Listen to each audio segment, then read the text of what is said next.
It appears Boeing is reversing course. The Journal today reports the jet maker seeks to withdraw an earlier agreement to plead guilty in that criminal case that blamed the company for deceiving regulators before those two deadly crashes of 737 MAX jets. Sources tell the paper Boeing stands to benefit from some fresh eyes at the Trump DOJ, which is inclined to at least modify some parts of the agreement. Meantime, Jim, these headlines about a potential next-gen fighter jet, along with Northrop, there's a couple of potential wins here for Boeing. Kelly Ortberg, first, he's classic. He's the CEO. What does he do first? He fixes the balance sheet. Then he gets to know the company even better than he has. Spend time not at Lake Winnipesaukee, but with the company actual building things.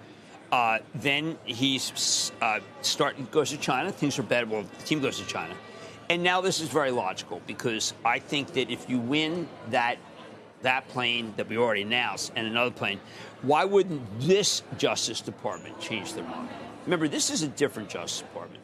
We seem to think that, like, justice that has a continuum. If we think, and David, correct me if I'm wrong, that the Justice Department is the same Justice Department as you got with Biden, I think that's ill-advised to think that. Yeah, no, it's definitely a very different Justice Department, very different FBI, without a doubt. Well, that means that if I were Boeing, I'd roll the dice with the new Justice Department. Mm-hmm. Why not? I mean, look, why not roll the dice on anything that is that political? Because if you are considered to be a great American company, I'm not saying that justice is on a strange arc anymore, but I think that justice might say, you know what, they've done a lot of good. Let's let them out of it. Right. That's very contrary to the previous administration where everything was etched in stone. But I think it's very wise. I think Kelly Ortberg is he's making every right decision. Now we have to see what he does with space. Does he say, listen, we don't have the money to do space and we're going to do this? I don't know. But he has to make a decision about space. 190-200 has been pretty fierce resistance for almost a year. I think you can blow through that. I think that the plane orders, if they're allowed to do as many 737s as they want, which I think really withdraw the guilty plea, then they're going to be money. In 2026, they're going to have an amazing year. Now, I'm not going to recommend the stock because then if it goes down, David will kid me forever, and I don't really need that. You've already lived through that once. That's called search. You can Google it. Well, you no longer own it, right? No, and I got out, and it then dropped 100 points. Yeah, and you thanked me for that.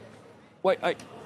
Because I harangued you every day about it. Yeah, you did. As I did about Ford, and I think you can thank me for that one as well. About the diffusion rules? Got me out of Ford. Now, Ford, people were saying... Why do you want to talk about the diffusion rules?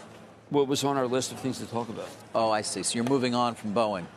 I'll talk about Ford. Boeing. And all the ways I've helped you make good investment decisions. I praised Ortberg. I said he's doing everything right. He's a textbook turnaround.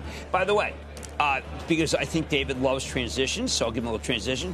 Intel, all right? The one thing that Lip-Bu is doing, Lip-Bu-Tan, first he's fixing the balance sheet. He has to do that. The balance sheet is not good. The cash flow is not good. He'll fix that with the help of David Zizzer, who's just a fabulous CFO. And then we'll hear from him. A little early is what I think. So there's a theme here, Carl, which is iconic companies turning around. Yes. And I don't know if you know, but now he's on board with Intel. I have heard this. Yes. I'm very much on board. Not on board.